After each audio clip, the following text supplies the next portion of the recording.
I'm so impressed with myself. Good morning, everyone. This is me, the real Fran Lewis, and Dr. Cavuto's here, and we're going to talk about miscue analysis and what teachers and parents should do when children make mistakes. So, this is going to be fantastic.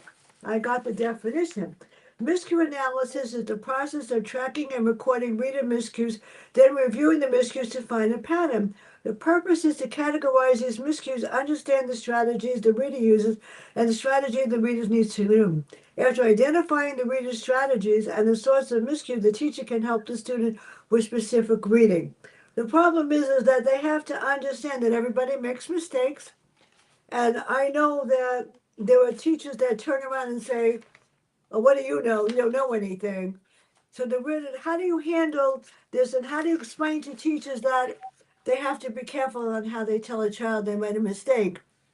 Yeah, Without, yeah, it's all up to you. You got it. quite honestly, friend, I'm going to do something that might sound, I don't know, avant-garde, but we really have to stop when children read a word differently than is printed on the page. We really have to stop calling them Yeah. mistakes. In fact, we really should stop calling them errors. By the way, that's not avant-garde. Ken Goodman suggested that in the 1960s because not all deviations from text are errors. If the youngster happens to say, "Oh, it's cold outside. I better put on my warm coat," and the word is jacket, well, that's called a good mistake, you see, or a good miscue. And Mhm. quite honestly, the reason why Ken Goodman coined the term miscue is because when the youngster reads a word that's different than the word on the page, but it maintains the author's intended meaning, one of two things.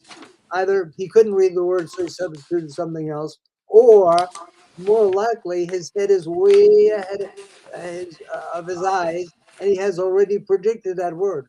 And that's easy to figure out. Just take your pencil as you're sitting next to him, point to the word, and I guarantee you, 99% of the time he will read the word correctly. Okay? So we really should, and again, I've been preaching this for years, but I guess teachers aren't listening to me. We should stop calling them oral reading errors because they're not all errors. If they maintain the author's intended meaning, they should be called all of them. Any deviation from text we should call a miscue. And why did we call them miscue? Because they're using the incorrect cueing system. He might be overusing the graphophonic. He might be using the semantic very well. So I think it makes a lot of sense to refer to them as miscues. And if Ken Goodman were alive today, he would rue the fact that they were still referring to them as errors. They're not errors in the strictest sense of the word. If they distort meaning, the farmer was planting things on his farm and the kid reads Fram, well, of course, that's a miscue and it's a semantically unacceptable miscue because it changes meaning. Okay? But if it says it was a really big storm, and the kid says it was a really huge storm, do you think he's looking at big and just seeing the word huge? No. His brain is ahead of his eyes. Kind of an interesting thing, miscue analysis, Fran. I was on the phone with a couple of teachers because you know me, I do my research. I know that. And I was on the phone yesterday with someone. I was really kind of upset. I heard the teachers in her school say, "Oh, you don't know anything." I heard what they said, and I tried to explain to her that you're handling it the wrong way. I was also asked to do something, and I'm disappointed. My friend is in charge of something. They're having Authors Day next Friday, and they wanted me to come in and talk about being an author. I said, I'm not going to climb steps for 10 minutes just to go up to the school. I offered to do it on Zoom, and I offered to do it on Rest Team, and they said, no, you have to come here for 15 minutes. So I felt bad because I would really love to tell them how to become an author. Yeah. So yeah, what can I say? There are Well, so many different types of omissions: correction, omission, repetition, reversal, insertion, and substitution. And I know that when I taught reading, everybody did that.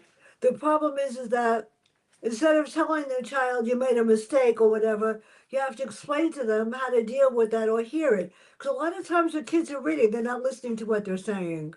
Well, I'm not sure about that, friend. To be honest Yeah, with you, you're right. There are definitely more than a few youngsters yeah, who do not self-monitor. Right? yeah, If the farmer wanted to plant weed, it was this time to yeah, plant weed on the tram, and he keeps going. Clearly, he's not self-monitoring. yeah, Correct? But there are some youngsters who self-monitor, and as long as meaning isn't uh, altered, they just keep reading. But you know what? The teachers don't like that because they yeah. still insist on absolute word accuracy. And Mhm. without, I'm not suggesting it. This is a real nuanced area. That's why it hasn't been integrated into schools. Uh, but I'm not suggesting at all that the kid should never learn to read the word uh, a big, and he should be allowed to substitute huge all the time. In my view, why not? But be that as it may, he can read the word big. His head is just ahead of his eyes. Reading is a predictive activity. Ken Goodman wrote the best article on this. Reading is a psycholinguistic guessing game. And we hate the word guessing in schools. We don't guess, we read what's there. Fran, if I may, guessing gets us through life. Okay. There's, in fact, a brilliant book on human intelligence that I just read said there are two main things that make up Yeah. intelligence. One is background knowledge, schemata, Uh and the huh. second one, you ready, is prediction. Prediction. In fact, every moment of our life we are predicting. I wasn't surprised at all when I saw you on the screen, sitting in your chair by your desk, because I predicted that. If I saw you with a tennis racket in your hand, I probably would have been somewhat confused. Yes. So perhaps if we stop using the word guessing, because that word is anathema to a lot of teachers, I'm not sure why. I told you we predict every moment of our lives. Instead, we could call it hypothesis testing. I like that. Huh? Hypothesis testing, which actually is synonymous with guessing. And if it gets really, and it was really cold outside because there was a big storm, and he reads a huge storm. Actually, he's going to keep going, but you know what's going to happen? You know what's going to happen? You're going to get the machine gun. You know what the machine gun is? The teacher is going to say, no, no, no, no, no, no, no, no. We don't guess. We read what's on the page. Friend, that's probably the worst advice you can give to the youngster. Of course, they should read what's on the page, but if they're reading huge for a big, that means they're way ahead, their eyes are way ahead. And if he were reading silently, you would never know it. Uh, Most of the teachers that I spoke to, because I have it in front of me, promote out of standing out the words right away, rather than teaching them the correct way to do phonics. huh. They don't focus on self-correcting, and they don't focus on whole language views of understanding that positive and constructive feedback does help. But I know that from speaking to the teachers, and I try to explain to them, instead of saying to them, you have the wrong word, upper grades could do better. They could figure it out. Yeah, They can predict it. Little children that are in first and second grade should be given the skill to understand. Hear what you're reading. Does it make sense? They don't. They yeah, automatically tell them the word. yeah. That's their cue. And that's I never did that when I taught first grade. They made you suffer and figure it out. Yeah, well, you're now talking about the exact title of my doctoral dissertation Yeah, way back when, which was yeah, feedback to miscue, feedback to miscue as a reflection of the teacher's theory of reading. And statistically, and that's not just my research, statistically, when children can't get a word, teachers typically ask them to sound it out. Yes, that makes yeah. sense. Right. Right. There's a problem with that, Brent. 40% of the words in English do not sound out. And Cavuto's not making this up. There's 26 letters that have to make 44 sounds. That means we're going to have a lot of words that simply cannot be sounded out. Now, why is the teacher asking the youngster to sound out a word that can't be sounded out? Yeah. Like Yeah, you was know or why. were those, yeah. I'll tell you why, if I may. because the teachers take 6 credits in the teaching of reading, and we certify them as elementary school teachers. Out of 123 credits, they take 6. And you know what? That's in New York State. 38 states do not have any requirement at all, specific Yeah. number of credits. Yeah. It's ridiculous. That's actually a travesty.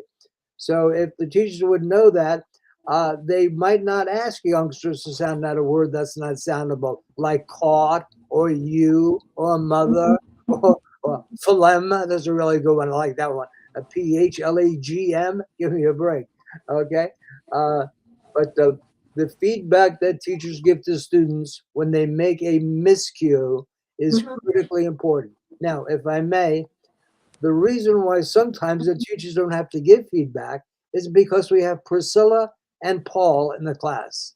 And you know who they are. Those are the 2 kids in the class who, whenever a youngster makes a oral reading miscue, they see it as their mission in life to always yell out the word for him. Am I right?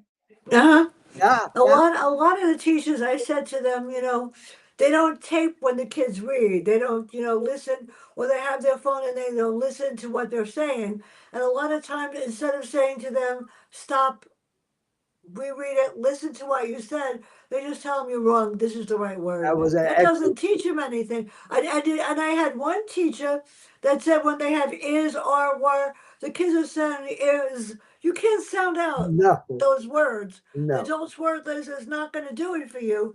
And they don't understand. And I said to my friend on the phone, "What do you do?" She said, "Just tell them the word." You I said, know, and she's to be she's honest, teaching special ed, and I said that doesn't mean that they can't do it. yeah. Well, to be honest with you, if I were giving, if Yeah. I were giving teachers advice in this respect, and I should make that hypothetical. I've done, oh, 100 workshops with teachers on miscue analysis. In fact, when miscue analysis first came out in the 60s and 70s by Ken Goodman, he made it. Unfortunately, we have this tendency to make things so complicated in schools, like running records. Running records are an offshoot of miscue analysis. Mm-hmm. The same thing, except somebody wanted to get a different, some a different terminology for it, a different term. But so a lot of times teachers told me, "Oh, Dr. Cavuto, I heard about this miscue analysis. It sounds wonderful, but it takes so much time. You have to tape record the kid, and poor readers don't like to be tape recorded anyway. I don't think anybody does really. Uh, and then I have to analyze it. No, let me make this very simple. And I developed my own technique, which I called MMA. You might have read the article about this, friend? No? You didn't because I never published it. I do that frequently. I write them and I keep them on the shelf. But anyway, MMA, mental miscue analysis. You're listening to the kid read. He reads Fram for farm. Okay. In your head, you say, okay, what kind of miscue is that? I can see what he's doing. He's overusing the graphophonic cueing system because it's Uh not huh. close, right? Fram, farm. Uh huh. Yeah. He's overusing the graphophonic cueing system, and he's not using the semantic cueing system at all. That's why the feedback to that miscue should be, Joey, hold on. Read that sentence again. The farmer was planting wheat on the Fram. Does that make sense? No. Think about it. What word might make sense there? Anytime a teacher says that, what word might make sense there? He or she is giving a semantic cue, a meaning cue. Is that good? Yeah. Is that good all the time? No. It's only good when the word is contextually bound, that you can figure it out from the context. Huh? Yeah, he was a Carpenter. Right? He was a Carpenter. And the kids were, he was a, oh, skip it.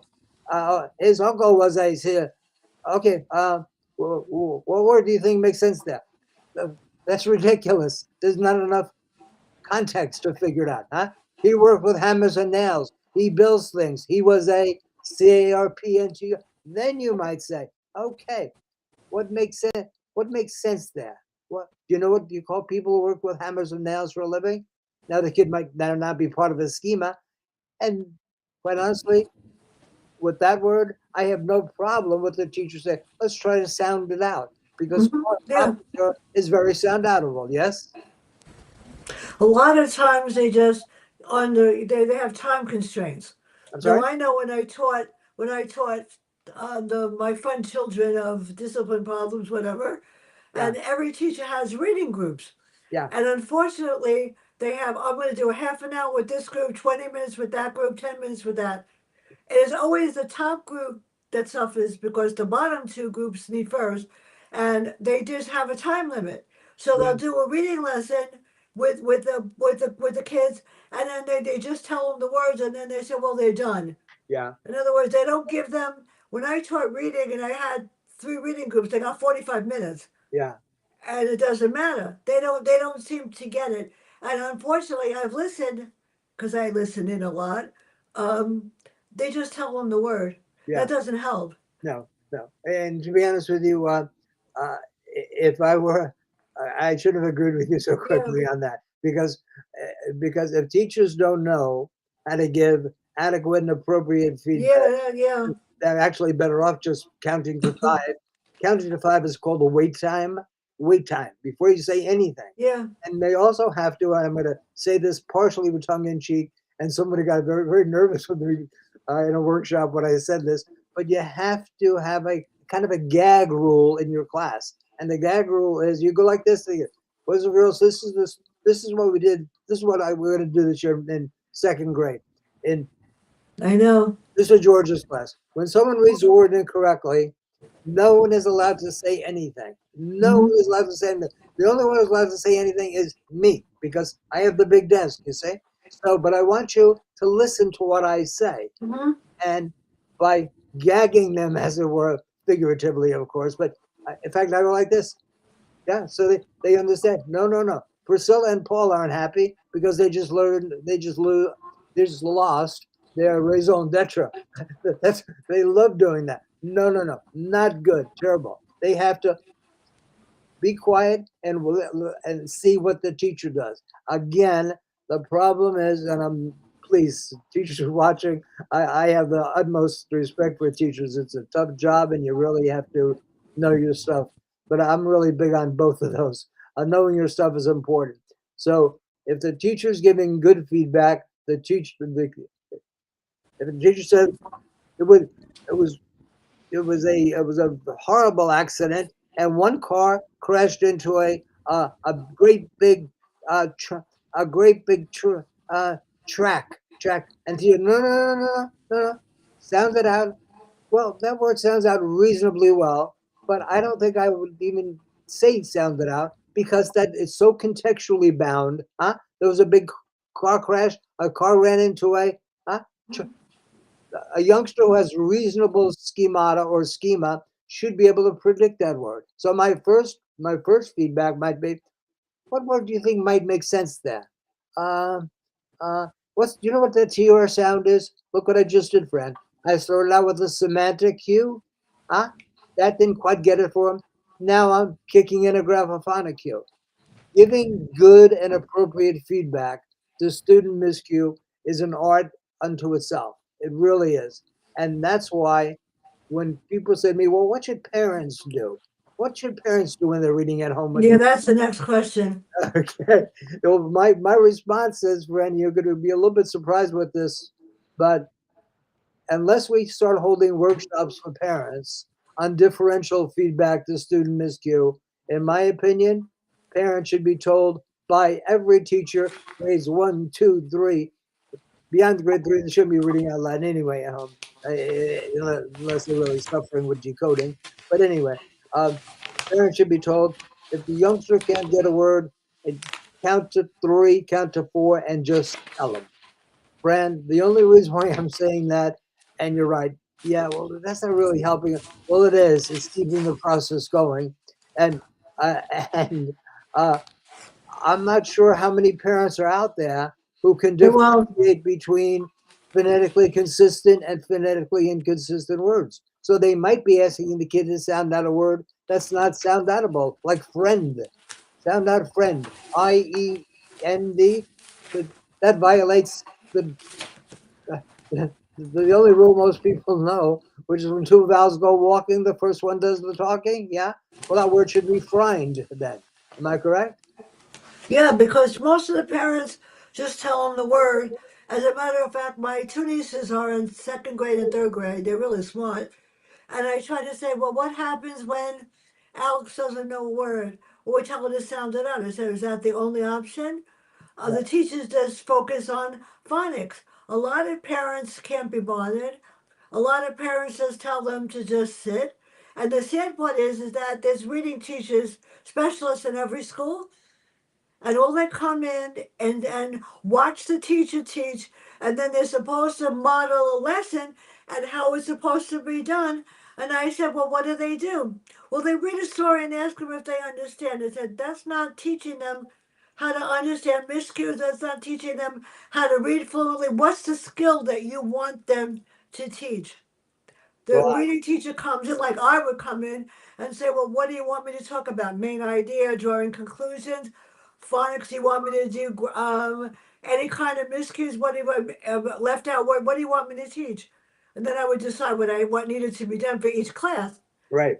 But They you didn't. see, I mean, my reading groups would be, phonics one day, word recognition, and then it would be comprehension, and then their choice the third day what they wanted to read. uh-huh. So, Yeah, but the teachers, they don't care.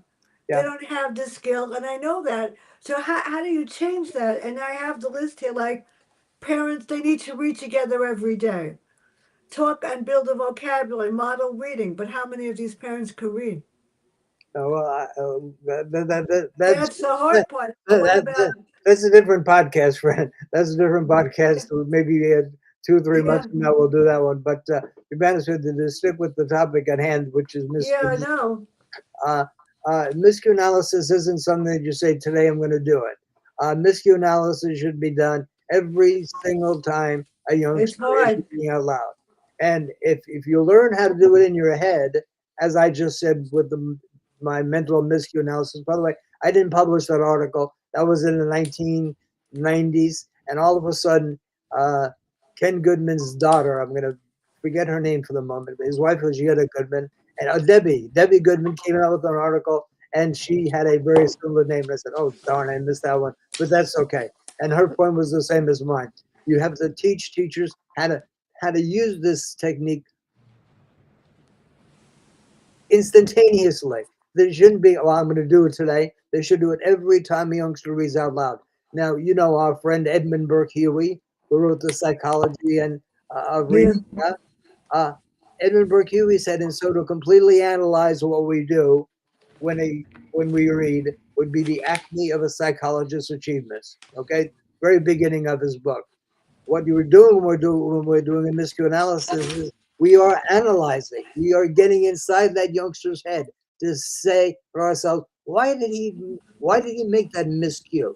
Or we might say, oh, you know what? That was a miscue. I'm going to let it slide because it makes sense. And I think if I went back and I pointed to that word, he actually Uh, would read it.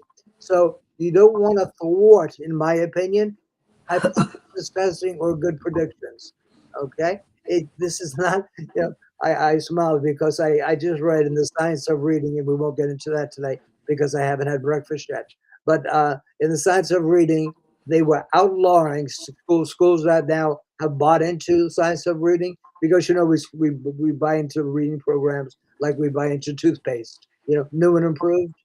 Uh, so I read recently. I couldn't believe this. Probably in the Journal of Literacy that there are some states that are banning the yeah. teaching of the three queuing systems. Brent, tell me that's I, not bizarre. That's like banning how language really works. it's so sad. I mean, I don't know how many parents actually read with their children. And Yeah, I don't know how many kids have somebody that babysitters that take care of them and can't read either. I know that. And it's a sad world out there. I know that my little niece Grace Marie reads. She's in second grade, reads on fourth grade. She's smart. I uh-huh, know that Alexandria is smart. But then my niece, I said to her, I would love to read with her, share a book, and read together. Oh, I said that's why she has an aunt that we could talk about books. I mean, I'm not going to help tell her the word, and she's smart enough to do it. And it bothers me because I'm smart enough to do it. So the kind of feedback that parents give, I mean, I heard from parents in the libraries, oh, that's the wrong answer. That's the wrong way. instead of helping the child to figure it out. And I know they Right. go to the library and the librarian reads books to the kids too, but the librarian doesn't always answer questions, just reads the story and they're done. Right. So, yeah, that doesn't help either. And Right. it bothers me because teacher feedback and parent feedback and these reading specialists, they're not trained like I was. They don't have the masters and the extra PDs like I did. Yeah. They didn't go to Lehman College to Well, learn. you had some good professors over there, you know? All Yeah. right. I'm teasing. I had, except for one professor that had no idea about independent frustration but language experience or anything, and she had no idea about instructional level and how to correct it. Other than that, everybody was fine. You felt like Of you were course, she teaching the wasn't. class. You Yeah, felt I like you did. were teaching the class. She actually defined them wrong. Ah, And I tried to explain to her that's not how you define independent level instructional. And I went to the head of the department and I go like, she doesn't know what she's doing. right. It was really sad. Yeah. I mean, I don't like correct, but the class was glad I did it. But still, there are a lot of professors that don't know and train people. Well, So, well, what Fred, would be the right way if a parent came to a teacher for open school? What would be the right way for the teacher to explain to the parent how do you work with the child instead of yelling at them and telling them they don't know anything? What do you do when child parent can't read?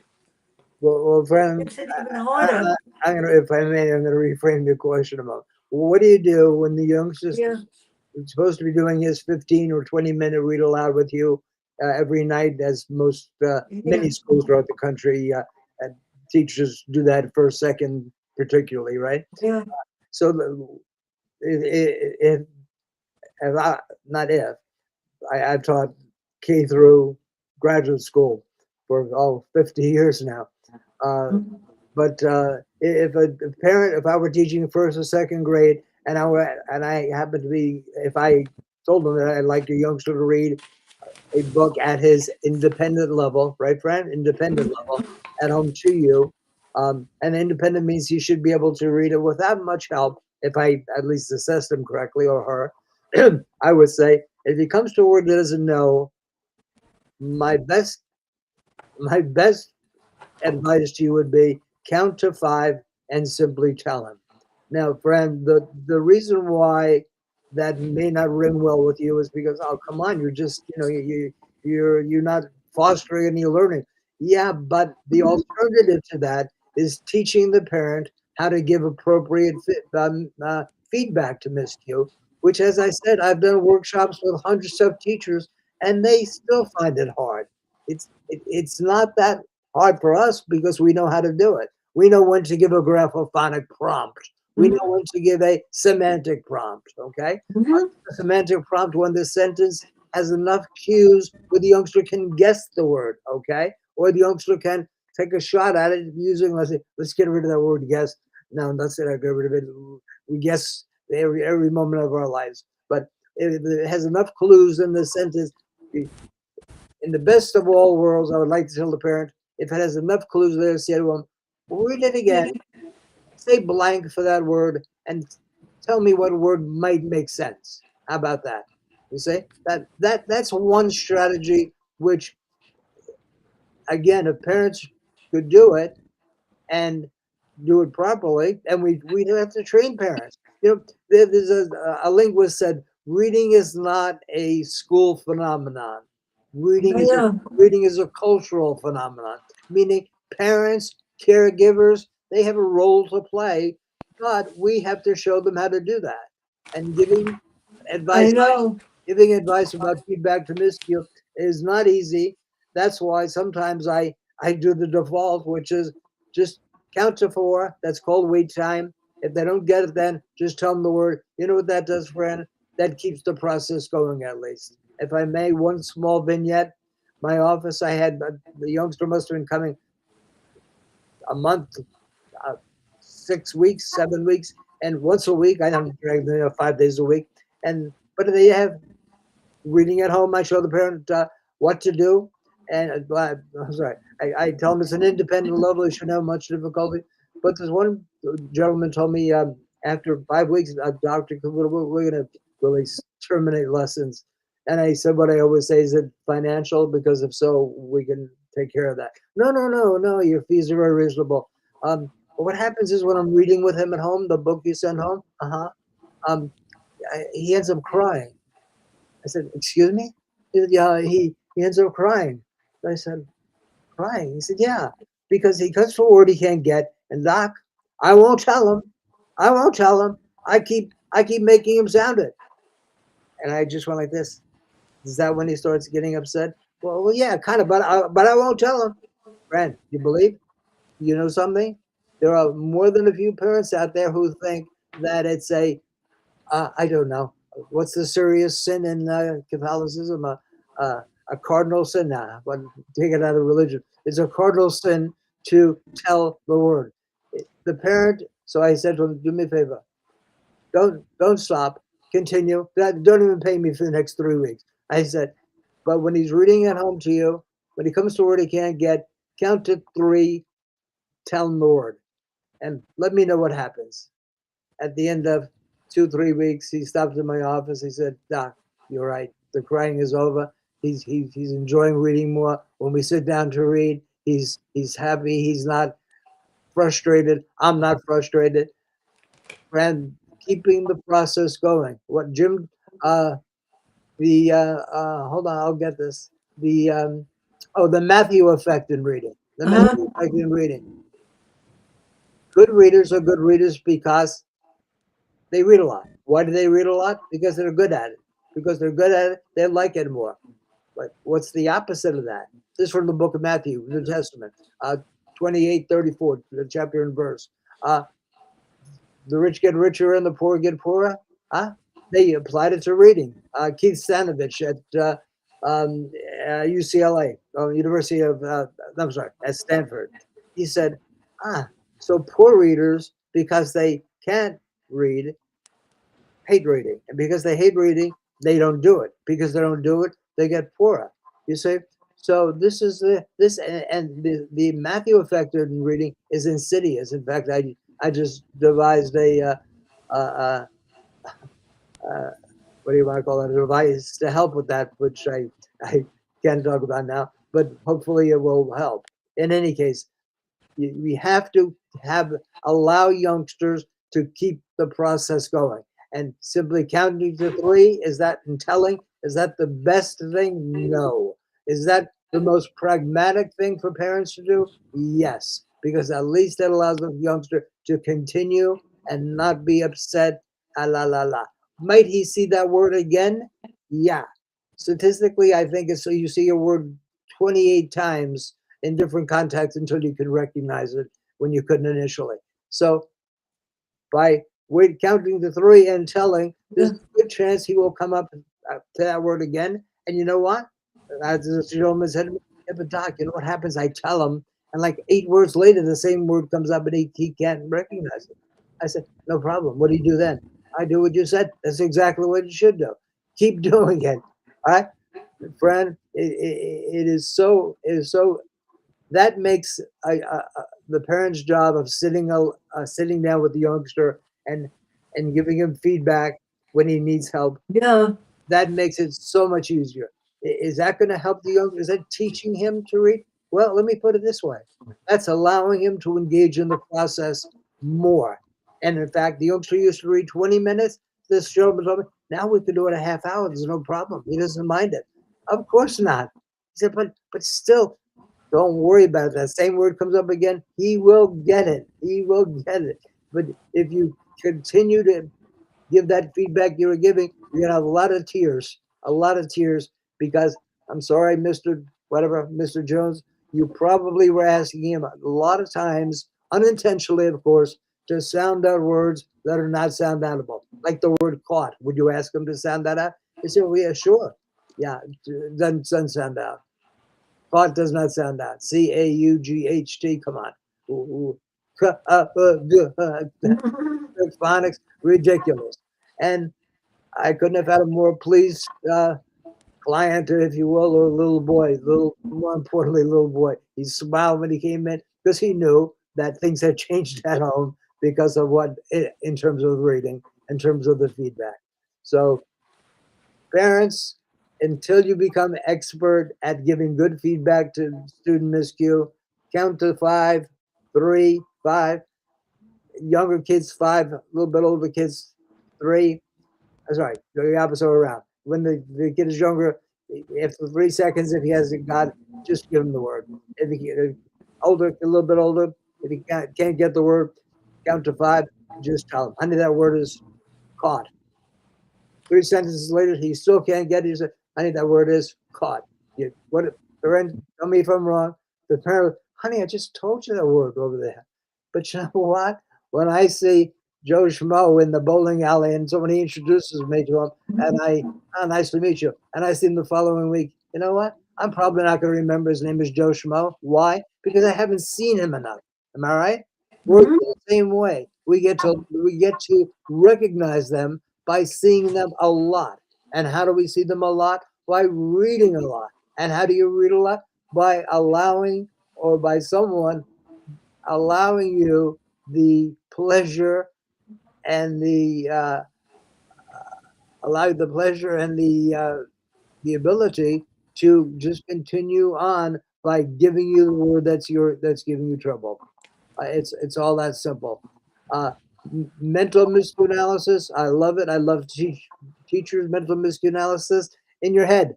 Did that miscue based upon what the youngster just read? Should I give him a graphophonic prompt, which is?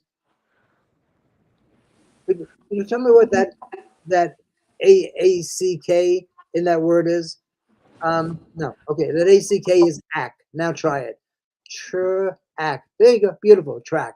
Now again, see, this doesn't have to do with are you phonics, are you a whole language, are you some lady told me I'm OG.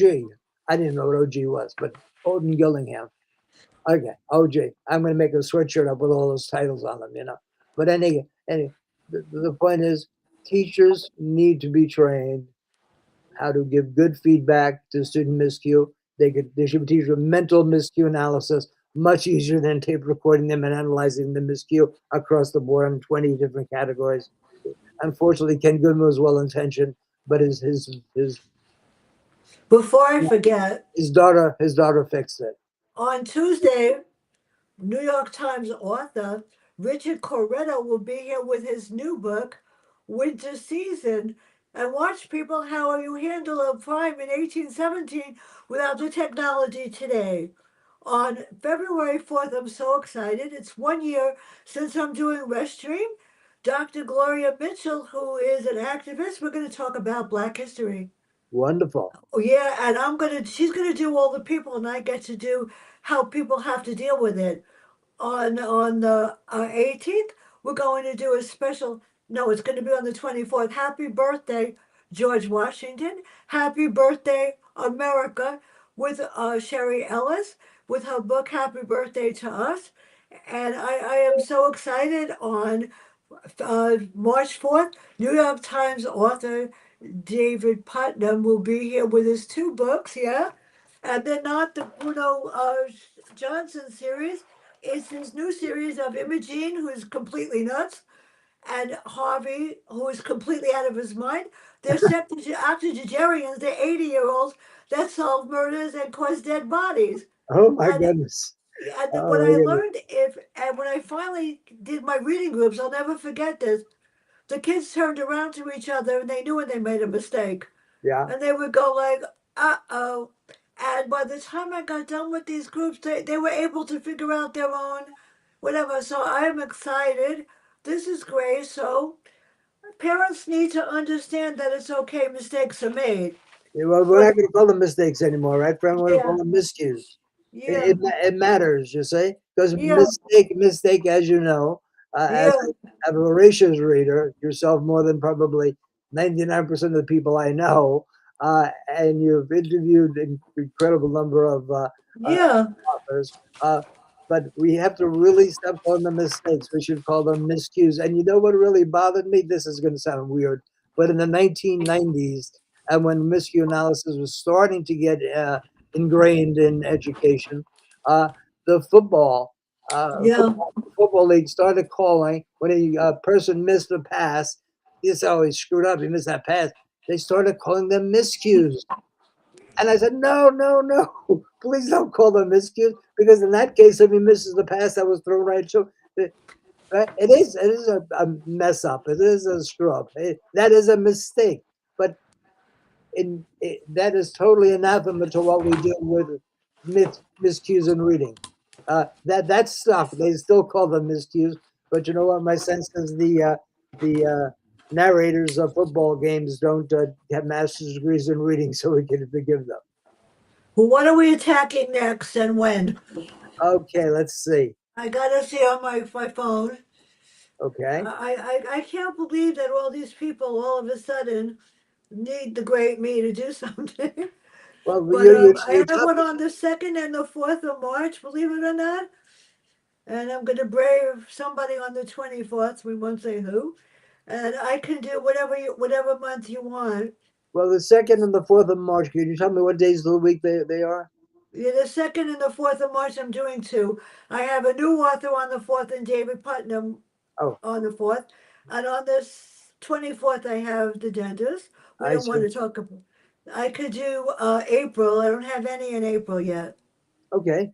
Well, quite honestly, other than Friday, most of the days I'm available this time in the morning. After that, I'm running and doing a five. Whatever day you tell me, the morning is the only day I might do one. Okay, uh, Tuesday, Tuesday, Wednesday is fine. Okay, how about April 8th? Is that all right? That's a Wednesday. That sounds fine. That's not during the Easter You break, you is have it? you have to decide what I'm researching though. Yeah, I most certainly will come up with something. Absolutely, we'll try to get something that follows a miscue analysis. Now that's not during the break that they have for. Yeah. It, Whatever you think. The only thing we haven't done is how to do research or what happens when you get a project and you don't know what to do. I mean, my 8-year old niece reads like 10 books a day because yeah, she's got her cousin or her aunt's thing. Henley Rose reads like 10 books a day. yeah, She can't stop reading, which is perfectly fine. yeah. I have a my favorite granddaughter, and I can say that because she's my only granddaughter. Uh, Told me that she had to memorize a poem and Yeah, recite it to the class. So I said, "What did you pick?" She said, "Well, Poppy, I read one of Emily's poems. I had given her an anthology of Emily yeah. poems years ago." So I said, "Which one did you pick?" She said, "On books." I said, "That's great." I said, "Did you have it memorized already?" She said, "Yep," and she did it for me. And the next week, she was all excited because they had the dress rehearsal for this thing, and she didn't look that happy when she came home. And I said, she called me up and I said, Poppy, it didn't go that, it went okay, but the teacher had two corrections. I said, what were they? She said, well, in the beginning it says on books and it says with books. Oh, uh, books are like frigates. With a book, you can traverse the world. And then it goes on and on. I said, okay, what was the criticism? What was the problem? She goes, well, the teacher wanted me to perhaps change the word frigate because it sounds like something like a nasty word or something. I said, no, no. So, yeah. And then she also said, it's not traverse, it's traverse. That's scary, friend. So